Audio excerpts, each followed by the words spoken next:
I just want MTV to call me and say, hey, you want to be a host? Yes, I do.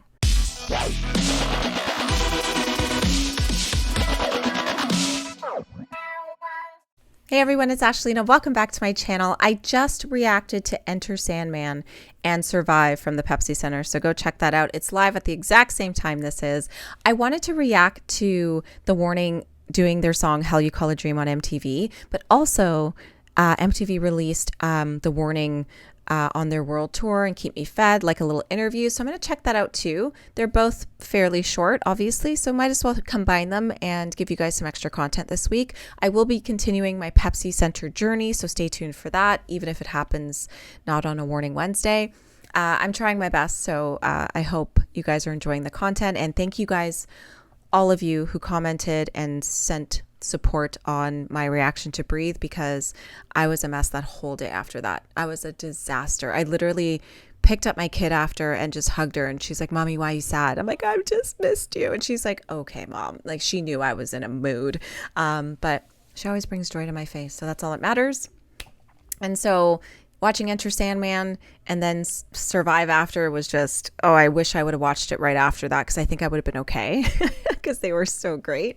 But yeah, let's see what The Warning's up to on MTV. Let's watch the performance first, and then we'll watch the interview.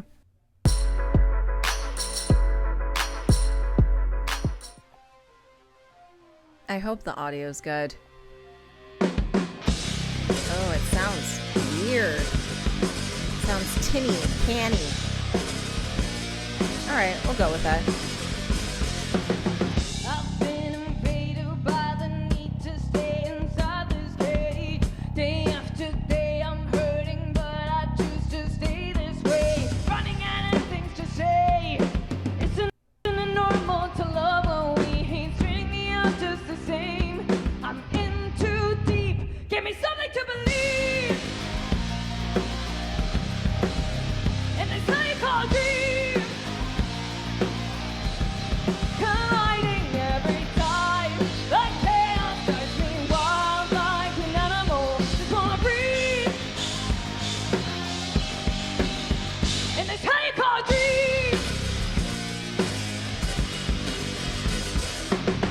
My vision's blurry as the pain keeps crawling up my skin. The pressure's building and I'm on the verge of caving in. Ready enough for the kill. If you can't bring me to life, then what won't suffering just for the thrill? I'm in too deep. Give me something to believe. In this high called dream.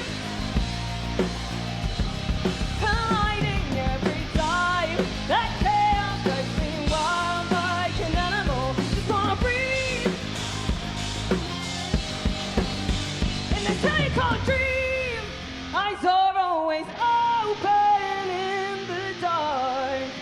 I've been underwater right from the start. Hope is everything, can't take it anymore. Nothing to believe. Wow. In this high called dream. Whew. Colliding every time.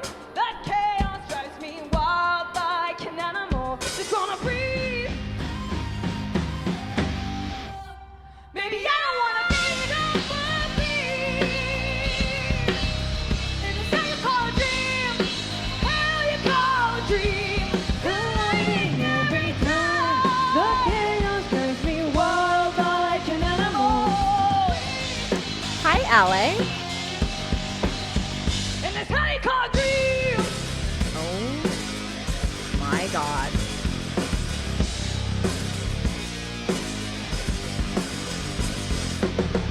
Okay, rewinding. Rewinding.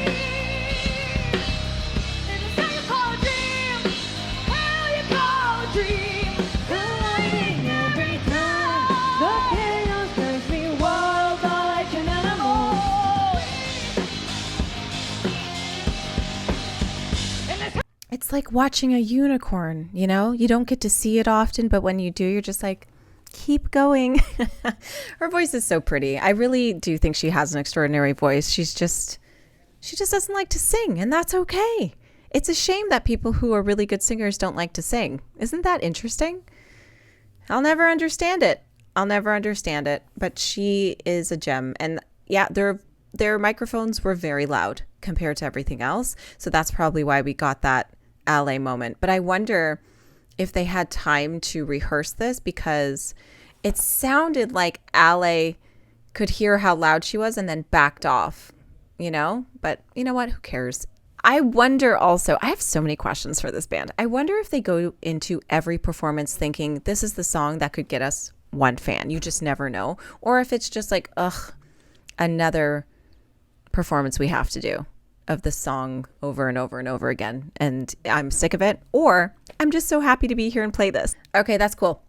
I dig it. Let's check out their interview. I believe it says they're talking about their world tour and their album Keep Me Fed. So let's check that out.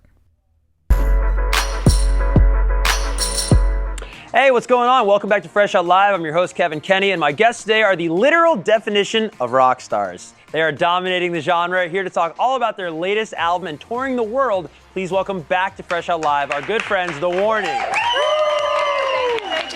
Thank you for having us. Thank you for coming back. Yes. Very happy to be here. We're happy to be back. This is, every time we talk to you, it's so exciting. You were previously here on the Mayday tour. Yes. And now I believe you're on the Keep Me Fed tour. We are. So it's kind of cool, like before and after. Like, how has this tour been different than the last time we chatted with you? I mean, the Mayday tour was our very first tour ever. Yes. So I feel like we were babies. Different. We were babies. I feel like right now we're getting used to what touring life is like. But it's been very, very fun. And I think that for this tour, the Keep Me Fed tour, with this new music, we evolved so much. So I think it is reflected in the way that we tour. So it's going to be a very fun tour. Definitely. And then for fans that follow you on social media, I'm sure they've seen this over the weeks that you guys have been on the road. But you've done like a lot of different kinds of shows. Of course, the tours, the dates you see on your screens right now, those are venues. Yeah. You've also done parking lots. You've also done Times Square, I heard. Yes. What was that like? Oh my God, it was amazing. It was kind of like a bucket list thing. Like you're in Yeah. Times Square. And you can't believe it. Like, is this real? Like, Right. I'm We're staring at the literally screen just like here. looking at everything, what's around you. It was a really fun show. It was fun. Yeah. Definitely. Well, let's talk about the record Keep Me Fed. How did this whole thing come about, and talk me into like the creative process of making it? It was very chaotic, not gonna lie, because like we were in between tours, we were like traveling, working with different people, but something really special about it, we got to record it in our hometown, Monterrey, Mexico. It was amazing to have that part of ourselves be in the album, getting home and just being comfortable with the food, with the people, with sleeping in your own bed. It was amazing. And our producer, Anton DeLoss, flew into Mexico like 5 times to do this because we were like Touring all the time. Oh, yeah. Yeah. That's amazing. And is that something where you can actually hear it like in your own performance on the record, that you are comfortable, you are at home? Is there sort of an intangible quality to the record, listen back to it? I feel like there's a warmth. Yeah. There's a Definitely connection there. that is there. And I feel like for this album, we specifically wrote it to play it live. We wanted that energy that we seek out so much from like the crowds or that what we want to give. So we really put it into the songwriting this time. Yeah. Definitely. And then, Pau, I wanted to ask you about you're making your directorial debut. Yes. On the music video, of course, for Que Mas Quieres. Yes, I did. What was that like? It was crazy. It was a very new thing for me. I am a very creative person, and when we're writing, I have mood boards for everything. But from having mood boards to actually directing something was really, really crazy. But I'm very grateful for that experience. I feel like I can appreciate so many things now, so many things that go on behind the scenes, and so much of the hard work that it takes, like for so many people to make one video happen. So it makes me appreciate everything that I see. You were a great director. You would tell us what to do and guide us. I like being bossy. Yeah, so it was good. Yeah. That's awesome. Was there anything, I'm curious, like that you found similar to the music process, the music creative process, as you did the directing? Something that's similar for me is like planning out the parts. Well, that's how I saw it. Like when we were writing, like the music. you do it like, oh, we're gonna write a verse, we're gonna write this. So we did the same things with like the plot points for the video, which I felt like I was in my comfort zone. Like, oh, I've done this before. That was kind of similar. Definitely. Nice. Now, maybe the coolest festival for rock music in the United States, or at least my favorite, Riot Fest, going down every year in Chicago. It's back this year, and you guys are performing on it. The lineup on your screen is just absolutely ridiculous, and of course, only better now that you guys are booked on this gig. What are you most looking forward to about Riot Fest? Oh my God. Well, I heard Fall Out Boy's gonna be there. Fall Out Boy. That would be cool. St. Vincent's on there. Vincent. Beach Yeah. Bunny. I want to see Beach Bunny. Oh, yeah. They're great. But more than anything, just like playing a festival there, like in Chicago. I feel like we've never done that before, and connecting with the people there is going to be very, very fun. Very cool. Oh, it's so cool. And then just your journey, I mean, not just the last time we talked to you, but just from starting out, of course, making music for the first time. How has writing music evolved for you guys? Oh, well, we started as like kids. Yeah. So I feel like, you know, Keep Me Fed is the album where I feel like we have now just grown into ourselves and what we want to say as a band And as how we people. want to say it. How we want to say it, for sure. Our process is a lot more mature. Yeah, yeah. Yes. Precise. Yeah. Do you remember the first song you ever wrote? Like, Oh my God, yes. Yeah. We will never forget it because it's out. Yeah, Yes. you can hear it. That's the thing about being a child and having a band. It's out there for the world forever. Isn't that great? Now, Sharks is a song of yours that has really emerged as a fan favorite. I'm just curious, are you guys ever surprised by like the songs that just happen to really resonate with the fans that maybe you don't expect at times? Sometimes. Sometimes. Sharks did not surprise me at all. Yeah? When we wrote it, I knew that people were gonna like that song. It's a great song to play live. Like, it's so energetic and it's so like heavy, and I feel like it's our heaviest song yet. It is. And it's just so amazing to feel that energy live, and like when you call to the crowd and like open the pit. Yeah. It's a cool moment, and I feel like fans really resonate with that. So I feel like that's why it has become a favorite. Definitely. How are the pits looking these days at the concerts? Are they healthy? Yeah. I mean, we've seen the pits in Europe. Yes, we have yet to tour here. We're starting the tour actually. Here in the US. Exactly, we've been on it. So we have to see. We have to see how they pair up with the others. They better bring it. Yes. Heard it here first on MTV. And then, do you guys have any favorite songs to perform? Oh yeah, course, of yes. our own music. Well, the new music is obviously like what we we're love drawn most. to it right now. Yeah. Automatic Sun is like our Such a favorite. fun It is such a fun song. And another like personal favorite, which I think I'm figuring out that it's also like fun for you guys to play as well, is Consume. Oh, it's really You good. always try to put it in the set list, so I'm like, okay, I'm not alone. We all like this. We like it. It's really fun. And it's fun to discover which songs of the new album we love to play live.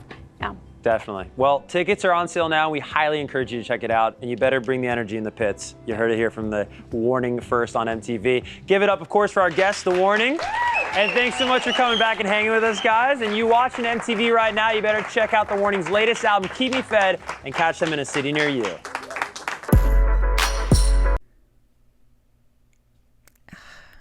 I just want MTV to call me and say, hey, you want to be a host? Yes, I do. Whatever happened to MTV Canada? It's so sad. Anyways, that was cute.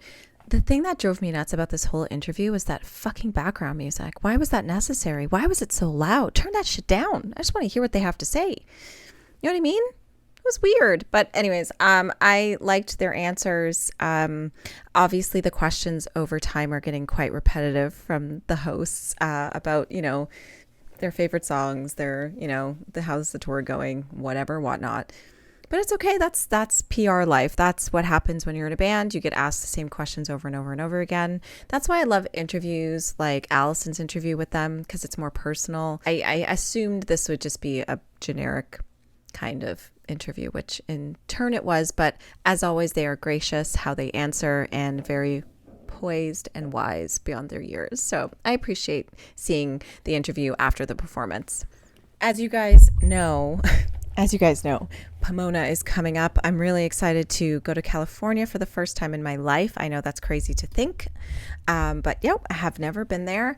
I'm really, really excited to meet everyone, whoever's coming to the pre-barbecue. That's very exciting. It's going to be a good time. I'm stoked. And also, I am still doing these shirts. I just got mine. How cute. Let me try to figure out how to make this look good.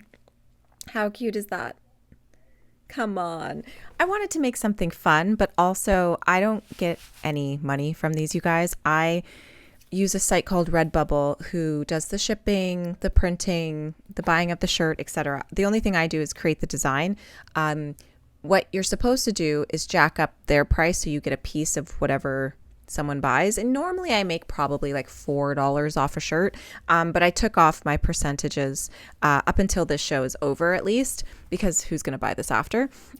Because I want you guys to get this as cheap as possible. If you're going to the show, if you want to wear it, if you want to order one, I suggest doing it as soon as possible. They come within a week and a half. So yeah, I think they look great. This one is like a large. I will be giving 2 of these away when I'm in Pomona. So if you're at the barbecue, let me know. I will happily figure out how I'm giving one away. Might do a raffle or something interesting, something fun. Guys, my vinyl of the day is Evanescence, and that's so fitting because when The Warning makes it to Canada, they will be on tour with Evanescence, which is crazy to think. It's really strange to think. Also Hailstorm, which is awesome. I will not be going to that show because I opted to go to the Toronto show where they're headlining, because I would just rather see more of The Warning play, since I just saw Hailstorm this summer and I've seen Evanescence so many times that I'm good. But I'm stoked for the Toronto show. It's the last show of the tour. I hope it's going to be the best show of the tour. I'm praying that they stay healthy and they don't get sick and they are not struck with that Canadian curse that they've been getting. But regardless, I hope it goes well for them. I hope it works out for me and nobody gets sick. So go listen to Evanescence. This is the 20th anniversary edition LP and it's absolutely stunning. I'm just obsessed with how they did that. But yeah, I've been listening to Imaginary on repeat and it is phenomenal. So go listen to Evanescence. If you're going to one of the shows, the Canadian tour shows just for The Warning, go listen to some Fallen if you haven't been an Evanescence fan. You'll be pleasantly surprised how good they are. Thank you guys so much for watching this video. I will see you next Wednesday.